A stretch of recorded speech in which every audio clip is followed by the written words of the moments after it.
The Trump administration has nothing but respect for the press, as long as they shut their dirty little mouths. This is just another day. While the war with Iran, according to our extremely trustworthy president, is now officially over, the war with the press rages on. You and NBC fake news, which is one of the worst, and CNN, New York Times, are all bad. They're sick. There's something wrong with them. And then the instinct of CNN, the instinct of the New York Times, is to try to find a way to spin it for their own political reasons, to try to hurt President Trump or our country. Well, if these news outlets did spin that story, it looks like they spun it 360 degrees because all of their information came out of your Defense Department. Yes, it appears that no matter how far Trump and his colon-dwelling henchmen may travel, the press corps still somehow finds a way to annoy the hell out of them with pesky questions. You know, questions like, why are you contradicting your own intelligence assessment regarding the strikes on Iranian nuclear facilities?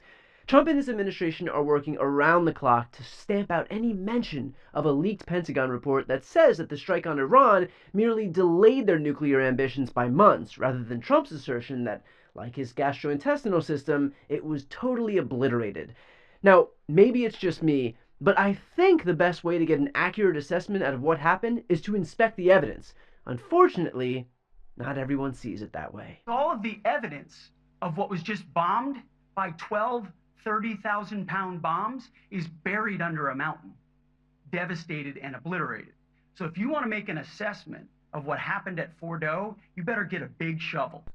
Is it just me, or is Pete Hegseth about to get into a bar fight with the press corps? I'm sorry, but man saying words toughly doesn't change the facts of what actually happened.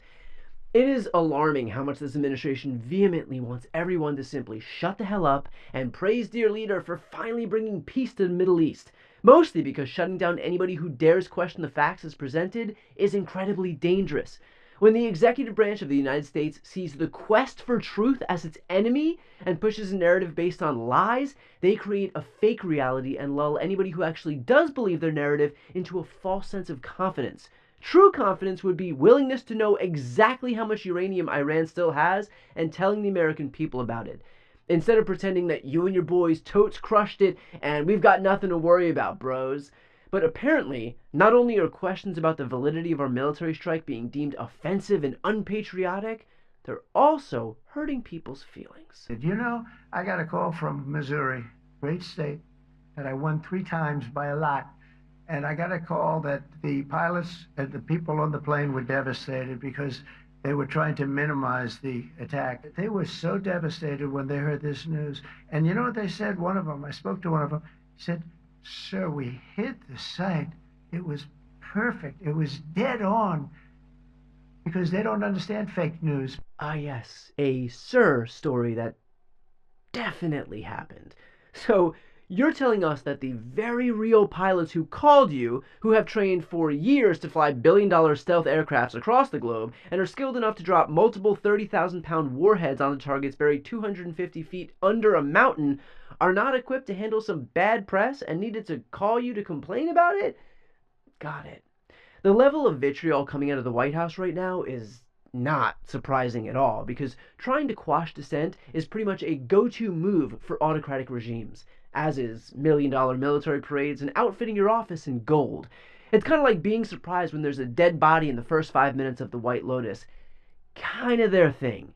And when you need someone to quash dissent back home, they know exactly who to call. This CNN story got it completely wrong, but that reporter is a sheep, and she's a mouthpiece for people who don't like Donald Trump. No other president in history could have ever dreamed of such a success, and that's exactly why the fake news media is now trying to demean and undermine the president. Personally, I think whining about not getting enough credit for how much Daddy kicked a mountain's ass is undermining the president, but that's just me.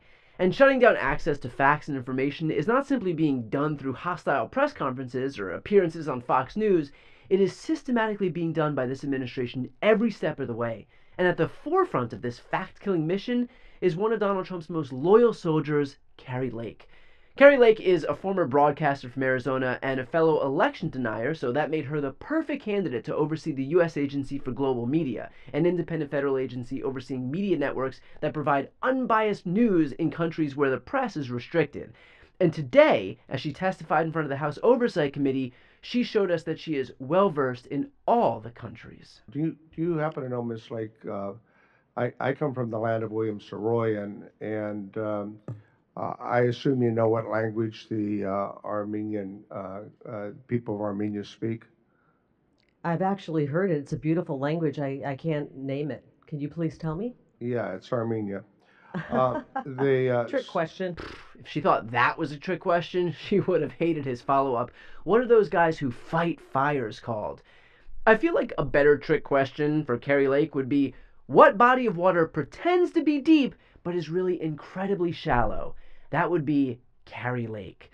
Amidst all of this shutting down of facts, Lake was on Capitol Hill today to answer questions about the recent termination of 85% of the staff from the government-funded news operation Voice of America, an operation that she clearly loves. This place is rotten. It's rotten to the core. President Trump has asked me to go in and help clean it up.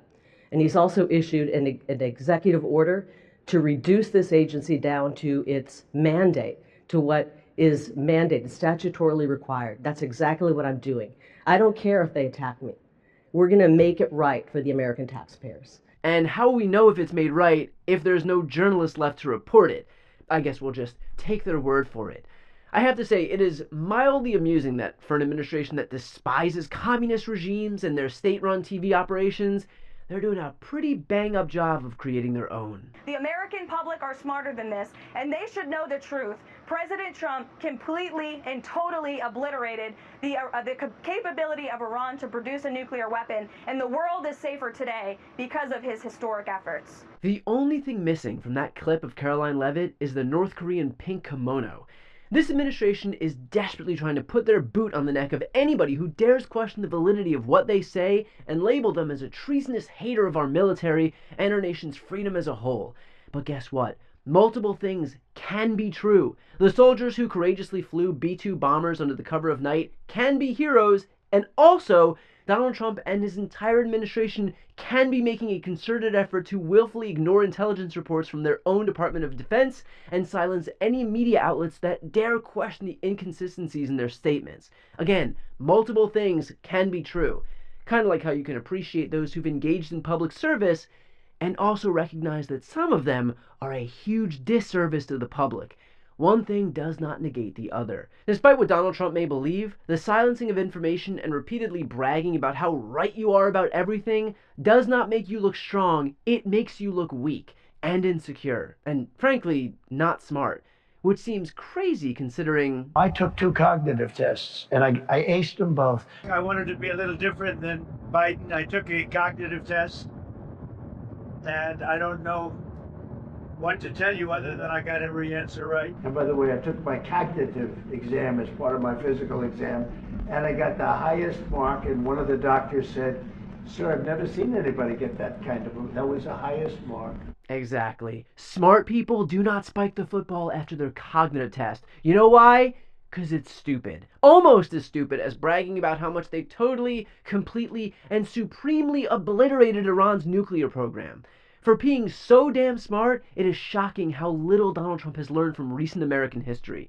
20 years ago, we watched a sitting president, desperate to seem tough, strut out onto an aircraft carrier to declare our mission accomplished, only to spend the rest of his time in office trying to justify spending trillions of taxpayer dollars and losing over 3,000 American lives in a war that was, again, totally, completely, and supremely accomplished.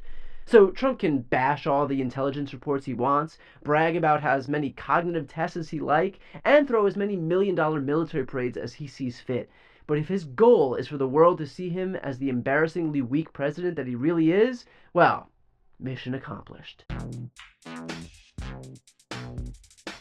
Before you go, if you enjoyed this content and you want to see more and support independent media, please subscribe to this channel. The subscribe button will be right here on the screen. But second, the reality is that we are now in a political environment where this administration can lean on any of the social media platforms to suppress certain voices if they don't like critical coverage. That means my longevity here is in the hands of a few tech billionaires who are already making it clear that they are willing to cater to this administration. To that end, signing up for my newsletter is a way for me to reach you directly if that ever becomes necessary. I'll put the link right here on the screen as well, so please sign up. It's free, but there's also an option to do a paid subscription if you'd like to support me and my team. I really appreciate it. Thanks so much for watching.